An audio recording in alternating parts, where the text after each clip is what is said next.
শয়তান প্রতিদিন সকালবেলা তিনটা কাজ নিয়ে বের হয়। শুনবেন তিনটা কাজ কি?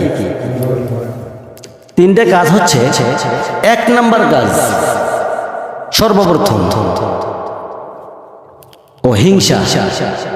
তিনটা কাজ, এক নম্বরে হিংসা, দুই নম্বরে গীবত, গীবত বোঝেন না? গীবত। দুই নম্বরে গীবত, তিন নম্বরে জি বললাম পরে কথা বললে একটু এলোমেলো হয়ে যায়। হ্যাঁ, কৃপণতা, হিংসা, গীবত। আরেকটা বর্ণনা পাওয়া যায়, এই তিনটের মধ্যে আরেকটা ঢুকানো হয়েছে জুলুম। এক নম্বরে জুলুম, দুই নম্বরে শয়তানের কাজ, এক নম্বরে জুলুম, দুই নম্বরে হিংসা, তিন নম্বরে বলেন গীবত। শুনবেন তিনটা, শোনার দরকার আছে না? আচ্ছা, সেটা হচ্ছে প্রতিদিন সকালবেলা শয়তানকে প্রশ্ন করা হলো, শয়তান তুমি তিনটা কাজে কি জন্য বের হও? কোন এক বুজুর্গ ব্যক্তি বলেছেন তুমি তিনটা কাজ নিয়ে কিভাবে বের হও? কি কি কাজ তিনটা তোমার? প্রথমটা কি বলেন? জুলুম। মনে থাকবে তো ইনশাআল্লাহ? মনে থাকবে তো? তারপরে দুই নম্বরে হিংসা, তিন নম্বরে গীবত। মাশাআল্লাহ, তিনটা যেন মনে থাকে। শয়তান বলে ফেলে আমি তিনটা কাজ নিয়ে সকালবেলা বের হই। তাই জুলুম, তুমি জুলুম নিয়ে বের হও কেন? তিনি বললেন আমি জুলুম নিয়ে এইটার জন্য বের হই, যারা রাষ্ট্রপ্রধান, যারা রাষ্ট্র চালায় তাদের মাঝে আমি জুলুম ছড়াই দেই। যারা আল্লাহর দ্বীনের কথা বলবে, রাসূলের কথা বলবে, তাদের উপর যেন জুলুম নির্যাতন চালায়। বোঝাতে পারতেছি? দুই নম্বরে কি? হিংসা। হিংসা, তাহলে হিংসাটা তুমি কোথায় ছেড়ে দাও? হিংসাটা ছেড়ে দেই আমি আলেমদের মাঝে। আমি কি বোঝাতে পারতেছি? এক্সাম্পল একটা কথা, আমি হিংসা ছেড়ে দেই আলেমদের মাঝে। কেন? এই আলেম ওকে দেখতে পারবে না, ওই আলেম ওকে দেখতে পারবে না, এটা আমার কর্তব্য। আচ্ছা, তিন নম্বরে কোনটা আছে? গীবত। গীবত কার মাঝে দাও? সাধারণ মানুষের মাঝে আমি গীবত ছড়াই দিই। তো তোমাকে দেখে না কেউ? তোমাকে কেউ দেখে না? না, ওটা আমি আল্লাহ তাআলার কাছে আনছি যে আল্লাহ আমি স্বামী স্ত্রীর মধ্যে গন্ডগোল লাগাই, কেউ যেন আমাকে না দেখে। যা তোকে এটাও দিলাম। কি বলি আমি? যা তোকে এটাও দিলাম, তবে গন্ডগোল। তিন নাম্বার কি বলছি বলেন? গীবত। গীবত করা কার কাজ? আপনি এখানে আমার বাইরে গিয়ে আপনি আমার কথা বলবেন, হ্যাঁ, হয়তো দেখছেন যাকে বলতেছেন সে আমার পক্ষে কাজ করে। উদাহরণ দিচ্ছেন, সে আমার পক্ষে কাজ করে। ভাইয়ের কথা বলছেন, ভাইয়ের পক্ষে কাজ করে। এই তো শয়তান লাগায় দিয়ে গেল, আর আপনার মারামারি করতেই থাকেন, শয়তান চলে গেছে। থামাইবে কি বলেন? থামাইবে কি? আমি কি মানে এই এক্সাম্পলটা বোঝাইতে পারতেছি আপনাদেরকে? খারাপ লাগতেছে? কথা হলো আমরা কয়টা কাজ থেকে বিরত থাকবো বলেন? তিনটা কি কি? জুলুম, হিংসা, গীবত। তিনটা কাজ শয়তানের কাজ, ঠিক কিনা? আল্লাহ রাব্বুল আলামিন বলেন ইন্নামাল খামরু ওয়াল মাইসিরু ওয়াল আনসাবু ওয়াল আজলাম রিজসুম মিন আমালিশ শাইতান ফাজতানিবু লাআল্লাকুম তুফলিহুন। জোরে বলুন আল্লাহু আকবার। আল্লাহ রাব্বুল আলামিন বলেন ইন্নামাল খামরু ওয়াল মাইসির ওয়াল আনসাবু ওয়াল আজলাম রিজসুম মিন আমালিশ শাইতান ফাজতানিবু। আমি আল্লাহ রাব্বুল আলামিন ঘোষণা দিয়ে দিলাম, ইন্নামাল নিশ্চয় আল খামরু ওয়াল মাইসির ওয়াল আনসাব, মদ, জুয়া, জিনা, মদ, জুয়া, জিনা, আর কি?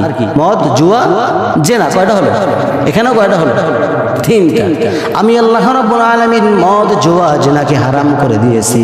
আমার বন্ধুগণ, আমরা তো বর্তমান দেখতেছি বাংলার জমিনে শুধু নয়, গোটা বিশ্ব জুড়ে এই মদ, জুয়া, জিনার মধ্যে লিপ্ত হয়ে ভরে আছে, ঠিক কিনা?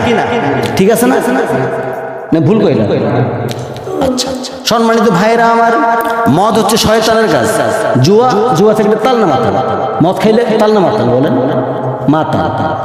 জুয়া খেললে কি মাথা ঠিক থাকে? কয় টাকা কামাই করি, ঠিক কিনা? আচ্ছা আচ্ছা। জেনা করলে কি হুঁশ থাকে?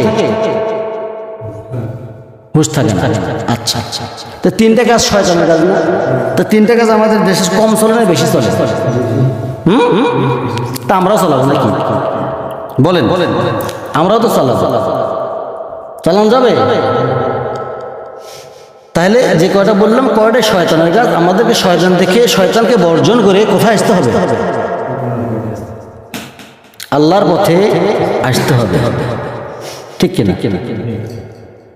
যাদের হৃদয়ে আছে আল্লাহর ভয়, তারা কভু পথ ভুলে যায় না। আল্লাহর প্রেম সারা এই দুনিয়ায় কারো কাছে কোনো কিছু চায় না।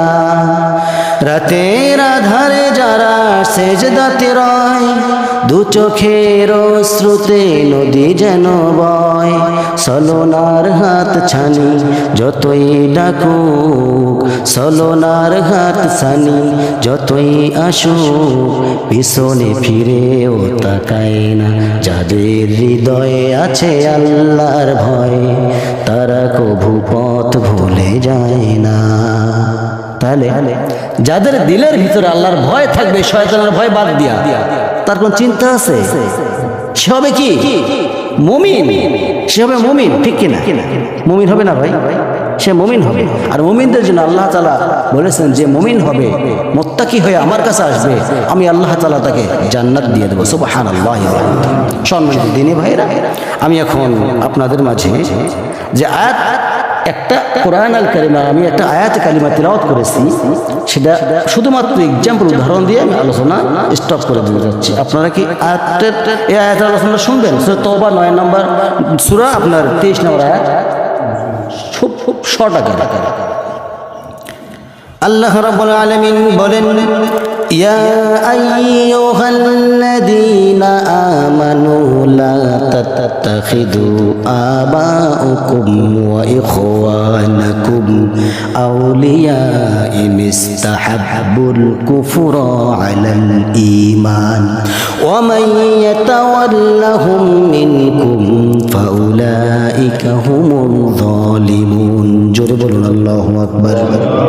আল্লাহ রাব্বুল আলামিন বলেন, যে ঈমানদাররা, তোমাদের বাপ ও ভাইরাও যদি ঈমানের উপরে কুফরিকে প্রাধান্য দেয়, তাদেরকে তোমরা বন্ধু রূপে গ্রহণ করবে না। কথাটা কার? আস্তে কবেন না, কথাটা কার? কি বলছেন? ইয়া আইয়ুহাল্লাযীনা আমানু, হে ঈমানদাররা, তোমাদের বাপ ও ভাইরাও যদি ঈমানের উপর কুফরিকে প্রাধান্য দেয়, বুঝতেছেন? খুব গুরুত্বপূর্ণ কথা। হে ঈমানদারগণ, তোমাদের বাপ ও ভাইরাও যদি কুফরিকে প্রাধান্য দেয়, তাদেরকে তোমরা বন্ধুরূপে গ্রহণ করবে না। তোমাদের মধ্য থেকে যারা তাদেরকে বন্ধুরূপে গ্রহণ করবে, তারাই হবে জালিমুন, জালেম। বুঝাইতে পারতেছি? ঈমানের উপরে কুফরিকে প্রাধান্য দেওয়া, বোঝেন? ধরতেছেন আপনি নামাজ পড়তে আসতে ধরতেছেন, ভালো কাজ না খারাপ কাজ? এটা ফরজ কাজ না ভাই? নামাজ কি খারাপ কাজ? নামাজের জন্য আহ্বান করতে বলেছেন কে? আল্লাহ বলেন নাই? আচ্ছা আচ্ছা। এখন আসতে ধরে যদি আপনার বাপ, জন্ম দেওয়া বাপে বলে ফেলে, বাবা এখন যাস না, পরে নামাজটা বইরা নিস, আসেন এমন মানুষ শোনা যাবে? শোনা যাবে? কথা কন না, শোনা যাবে না। সেই মুহূর্তে আল্লাহর হুকুম মানা কি ফরজ। আল্লাহর হুকুম মানা কি বলেন তো ভাই? আমার দিকে তাকান, আর আবার ফিতনা সৃষ্টি করেন না। আল্লাহর হুকুম মানা কি? মা বাবার হুকুম মানা কি?